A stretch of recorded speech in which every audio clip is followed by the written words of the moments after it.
हमारे बच्चों और बच्चों का नौकरी में अधिकार, हमें इन टूटी फूटी झोपड़ियों से आजादी चाहिए, हमें हमारे लिए जमीन पर अधिकार चाहिए, हमें वो अधिकार चाहिए कि हमें 5 किलो। इसलिए हम कह रहे हैं आपसे इस बार अपनी महारा की सरकार को बना दीजिए और निश्चित कर लीजिए कि हर चीज में हमारी हिस्सेदारी होगी। इस बात का निश्चित होगा, हर अधिकार हमारा होगा।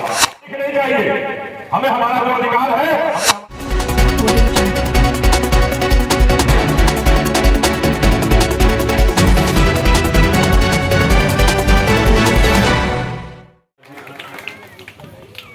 और इस गिलहरी गांव में तमाम हमारी माताएं, बहनें, मेरे भाई, मेरे बंधु, मेरे अभिभावक,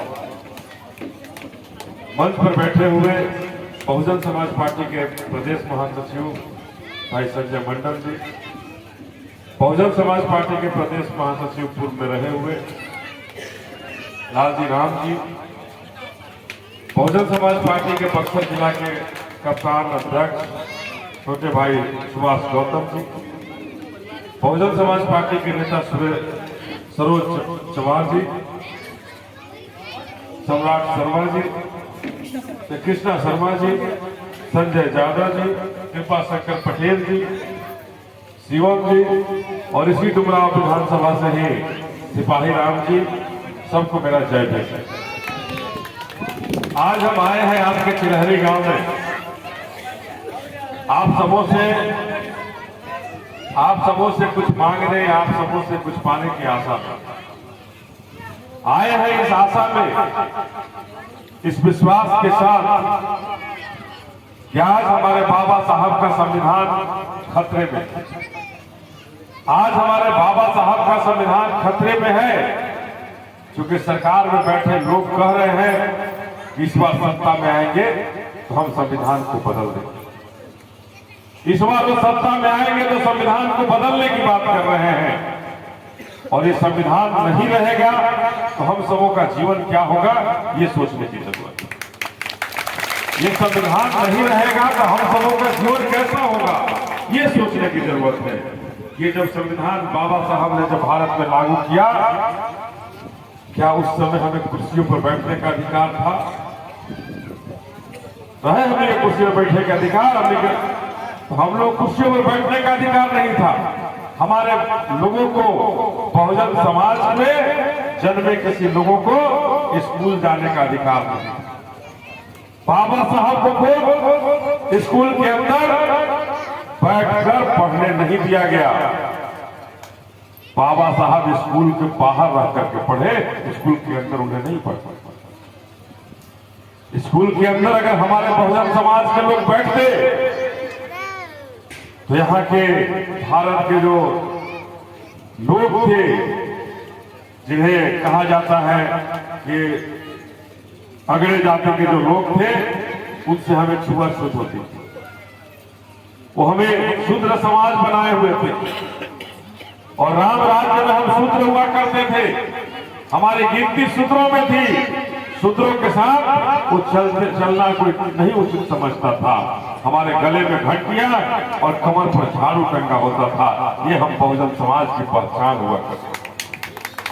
कहना चाहते हैं कि बाबा साहब ने उन शूद्रों के जीवन से हमें आजादी दिलाई, उन गले में घंटियों और कमर में झाड़ुओं से आजादी दिलाई है। और देकर के इतना सुंदर भारत में अपने संविधान रच करके हम सबों को आगे बढ़ने का रास्ता दिया।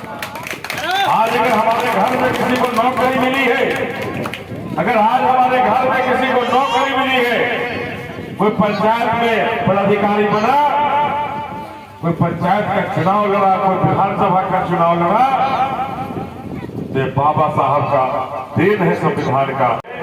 सरकार में बैठे लोग हैं, इनको हम लोग बच नहीं रहे। इसलिए इस संविधान को बदलने की बातें कर रहे हैं। मैंने संकल्प लिया है, आपका बेटा हो, आपका भाई हो, संकल्प लिए हैं कि अनिल रहे न रहे, लेकिन बाबा साहब का संविधान भारत में जरूर जिंदा रहना चाहिए, तभी हमारा बहुजन समाज जिंदा रहेगा। हमने संकल्प लिया और इसी संकल्प की खातिर हम आए हैं आपके गांव में। आपसे भी उम्मीद रखते हैं कि आइए हम सब मिलकर संकल्प लें कि बाबा साहब का संविधान हमारे भविष्य के लिए जिंदा रहना चाहिए। तो हम सभी संकल्प ले लोग संकल्प ले, हम लोग संकल्प ले कि बाबा साहब का संविधान जिंदा रहना चाहिए और इसे जिंदा रखने के लिए बाबा साहब ने हमें एक वोट डालने का अधिकार दिया है। उस एक वोट को डालकर इस निकम्मी और दुष्ट सरकार को बदलकर हम अपनी बहन मायावती की सरकार को बना दे, तभी हमारा संविधान बचेगा और तभी हमारा बहुजन समाज बचेगा। हम ये कहना चाहते हैं कि अपने बच्चों के भविष्य के लिए, अपने बच्चों के भविष्य के लिए निश्चित करें कि इस लड़ाई में अपने बहुजन समाज पार्टी को, अपने हाथी को इतना वोट दे देंगे जिससे कि हमारा हाथी बक्सर में झंडा फहरा दे, तभी हमारा बक्सर बचेगा और तभी हमारा बहुजन समाज बचेगा। तो हम तमाम अपनी माताओं और बहनों से आह्वान करने हैं, अपने अभिभावक, अपने भाइयों से आह्वान करने हैं कि इस बार लड़ाई आर पार की है, ये लड़ाई आर पार की है और इस बार लड़ाई अम्बेडकरवाद और सामंतवाद के बीच में लड़ाई है। इस लड़ाई को देखना है कि अपना अम्बेडकरवाद का झंडा बुलंद हो, तभी हम सब बहुजन समाज का मान और सम्मान बचेगा।